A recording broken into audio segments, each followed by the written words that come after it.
black and white and red filter simulation.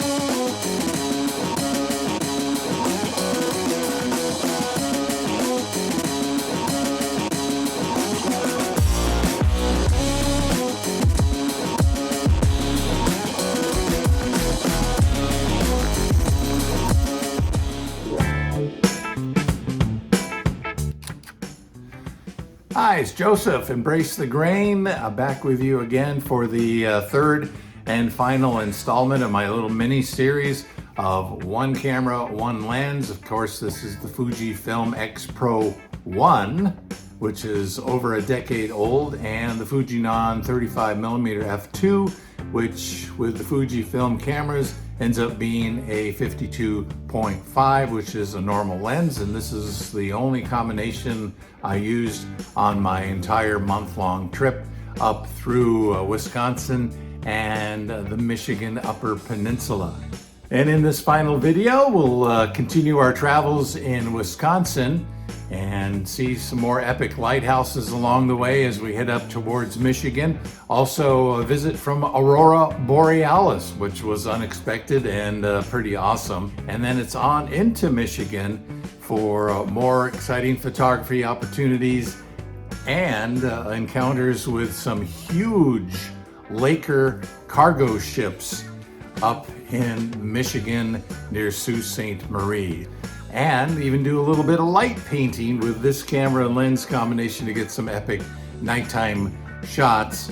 Also, I'll come back at the end of the video and we'll talk about my impressions of what it was like being quote-unquote limited to just one lens, one camera on my month-long trip. So in the meantime, thank you for watching again. Thanks for all the subscribers and all the comments to the video so far. Appreciate that. Keep them coming. And let's get going with this third and final installment of the video series.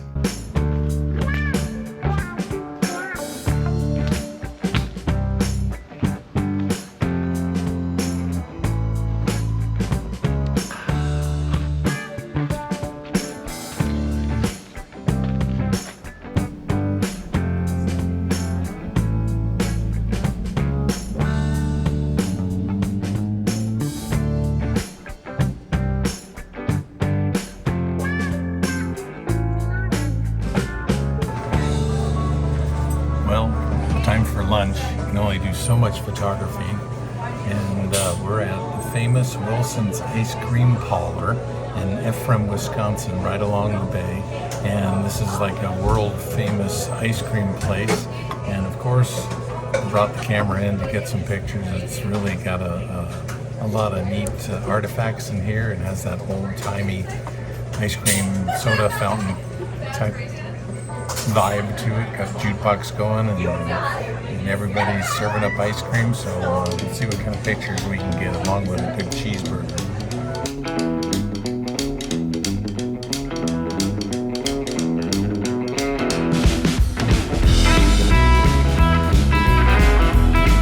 So it's kind of dim in here and dark, so I've set the camera to 1600 ISO and shooting at almost wide open 2.8 as an f-stop and 1/25th shutter speed.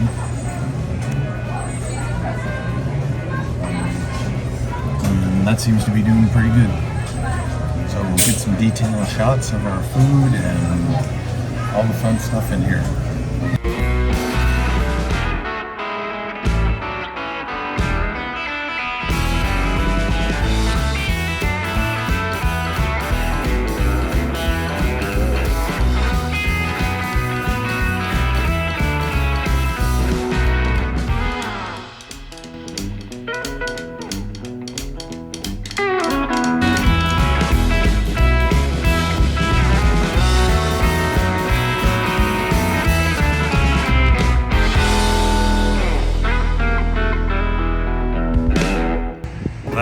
That was an awesome lunch.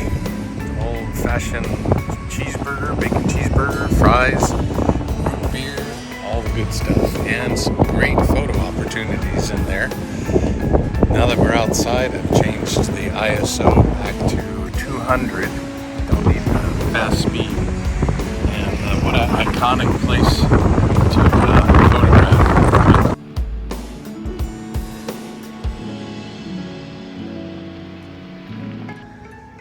Here we are at Eagle Tower, Peninsula State Park.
Well, we just inched our way into a brand new state. We are in Michigan, but just barely, just over of this body of water is Wisconsin. We've only been here a couple minutes and we found another lighthouse. So this one is right out there. And why don't we walk out there? We're getting our exercise, getting out to these lighthouses, and the sun is on this one, looking pretty good. So let's head out there and get some more pictures.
What are you doing?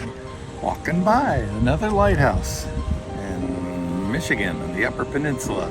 This one's the Sand Point Lighthouse, and we came out here last night to see the Aurora Borealis, which was spectacular. We'll put some photos in here.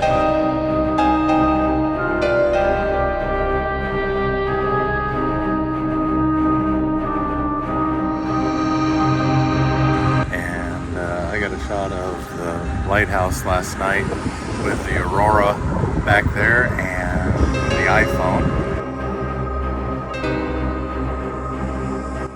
And then we're back out here this morning on our way heading more north to see it in the daylight.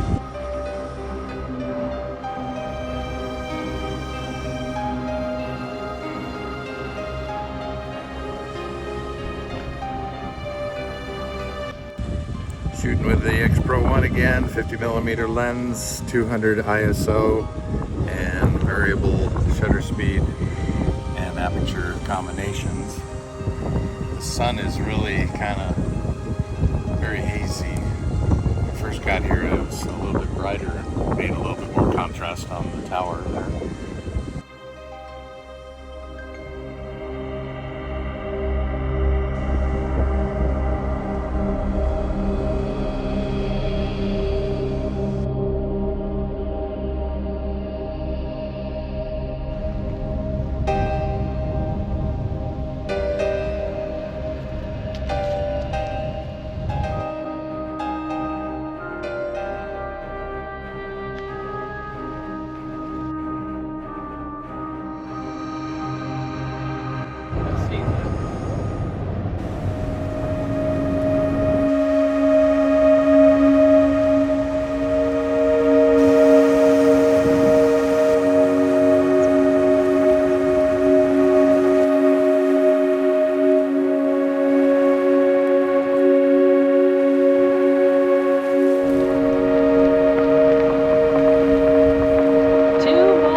Castle Rock, just outside of St. Ignace, Upper Peninsula, Michigan.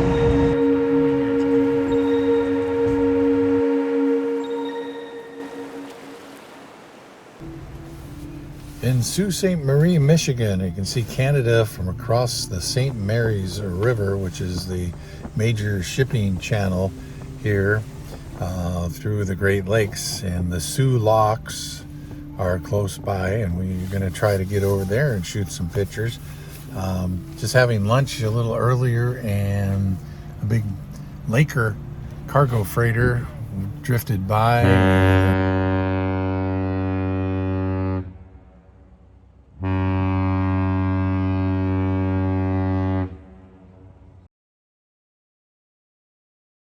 There was a car ferry that was going between an island and the mainland, so got some pictures there.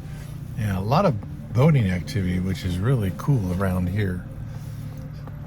Still shooting digital. I don't know, I'll have to see. I might break out the film, but I think I'm pretty much going to stay with my choice of black and white with color raw files. So I have that choice when I get home for the photos. So we're still in Michigan, still taking pictures, and we're taking you along with us, okay?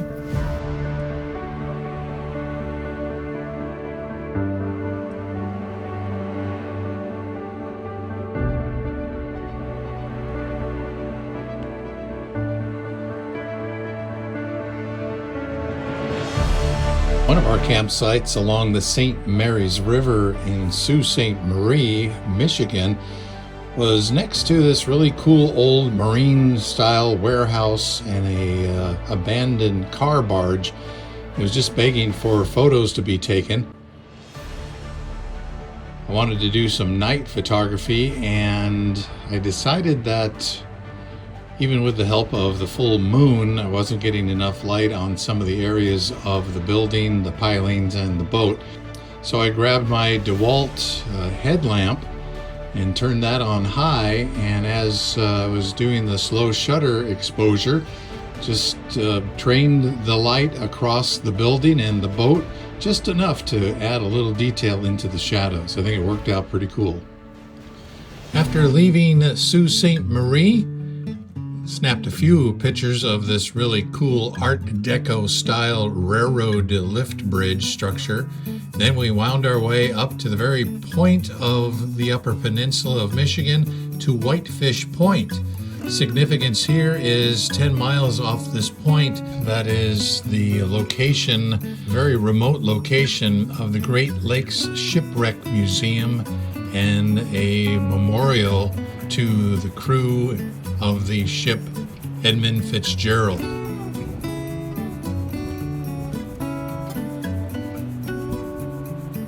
The wreck of the Edmund Fitzgerald happening out there off the coast. From Whitefish Point, we made our way along the shores of Lake Superior to the small lakefront town of Grand Marais. Here we found that Lake Superior was very stormy and angry. The clouds were very dramatic, and we came across the Grand Marais, Michigan lighthouse to make some photos. I'm out at another lighthouse, and the clouds are just really extremely cool right now, and very moody, so back shooting with the black and white and red filter simulation, and also the raw color. I shot some color because over along the banks there you can see beautiful fall colors all the way through here. I'm in Grand Marais, Michigan right now. Let's see if we can get some shots.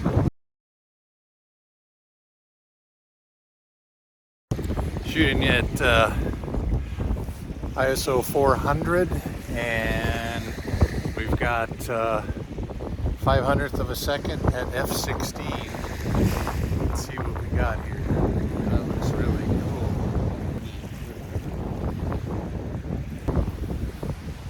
Kind of backing away a little bit because I'm still shooting with the 35mm, which is the Fuji 50mm crop sensor equivalent. Trying to get as much of the cloudy skies behind there and get the entire structure of the lighthouse in there. So continue shooting. Wow, that's awesome. Those clouds are something else. That's really adding to it. Thought it would be kind of grayish today. You can't really see them in the video, but through the camera, man, it's looking really awesome. Very Great Lakes, stormy weather, moody. So getting a little bit cold in here. Let's get going. We decided to drive around Grand Marais and get some gas and try to find some place to eat breakfast. Unfortunately, the West Bay Diner, as awesome and retro as it is, was closed the day we visited, so we found another place to go get some breakfast. Our adventure around the Upper Peninsula of Michigan continued by stopping and checking out several of the natural waterfalls. At one of the waterfalls, we ran into a photographer who was using his vintage large format film camera to shoot some long exposures on 4x7 sheet film. It was kind of cool to talk with him.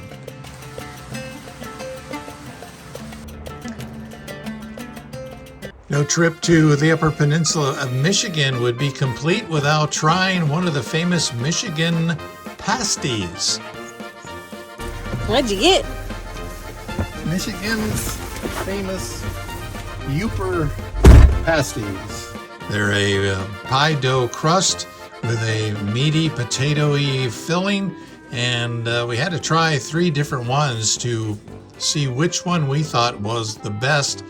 Well, somebody has to do it.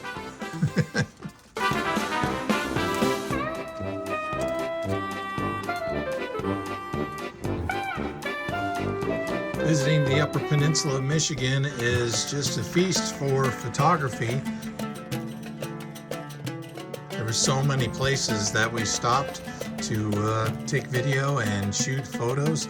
I'll share just a few of them with you here, and then we'll wrap up this series as I talk about whether or not I do the one camera, one lens routine again. Okay, so now you've seen the trip, you've seen the photos that I shot with this camera and lens combination, and what are my impressions of being quote-unquote limited to one camera, one lens. Well, the positive was I didn't have to think. Just grab the camera and lens combination and head out the door of the van or wherever we were going, and didn't have to think, well, am I going to need a wide angle lens? Am I going to need a telephoto lens? Should I take a camera bag? No, it was just throw this around my neck and I was good to go and adapt to this focal length, 52.5, with this camera.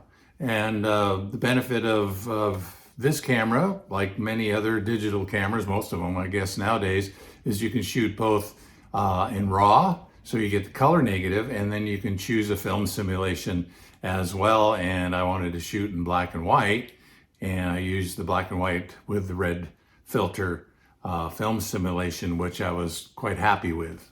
I've been shooting this camera for a long time, and thankfully it continues to plug along. The lens, F2, pretty good in low light situations. Kicked up the ISO a few times, like in the ice cream soda fountain place, Wilson's there on Door County, to get those inside shots. Again, that was a cool opportunity to do a little, street photography, some candids or what have you. And again, the ability to shoot color and black and white at the same time really helped out, because a few of the shots, as you saw, really worked better in color than in black and white, because you were missing the vibrance of some of the paint and some of the cool vibe that they had there. 50mm lens, or 52.5. Of course, it's the gold standard of photography for forever, the 50mm lens, normal lens. A few times I wish I had brought a small telephoto, like my TT Artisan's 50mm lens. It's a 1.4, I believe. That would have given me about an 87mm telephoto. That could have came in handy, but again, then you're fumbling trying to change lenses. And it's, for me, I don't know for you, but every time you put a telephoto lens, you need a wide angle and vice versa. So that's why I usually carry a couple camera bodies when I'm doing anything serious. The other thing was I could have used a little bit wider lens, I think. I'm particularly fond of the 23mm lens in the old Fujifilm X100. This is the S model, again, an ancient camera by today's digital standards, but I love this camera. This is probably the one that I always take with me if I'm going someplace, if I'm not taking my Nikon S2.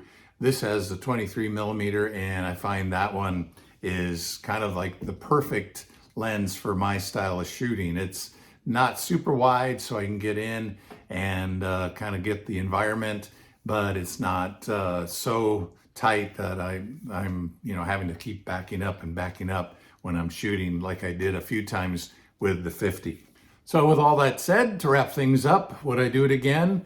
Yeah, I would. Although I would probably put a 23mm on so I'd get the 35mm focal length and call it good that way. Otherwise, yeah, it's perfect. Perfect combination, I think. The 35mm Fujinon F2 on my XPro-1, and I think it worked out fine. I like the being able to, like I said, not have to think about it. Just grab your camera and start shooting, and that's what I did. So pleased? Yes. Very pleased. Could have been a little bit better, maybe with another lens, but if I put the 23 on here and had the 35mm focal length, I probably would have wished for something a little tighter. So it's always, a crapshoot, and you just put the lens on, take the camera, and just adapt. And it makes you focus more on what you're taking pictures of rather than fussing and fumbling with lenses and camera bodies and all that sort of stuff. So would I do it again? Heck yeah. This was a fun combination. Next time I might just take film and shoot the Nikon S2.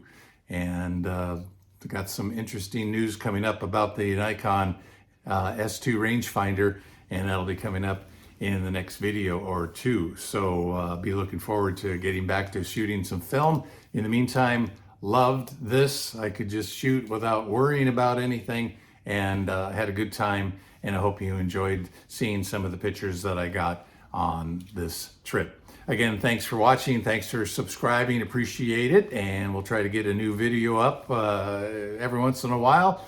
Not gonna guarantee that they'll be weekly, but just hang in there. We'll get videos up when time allows. So thanks again, appreciate it, and remember, embrace the grain.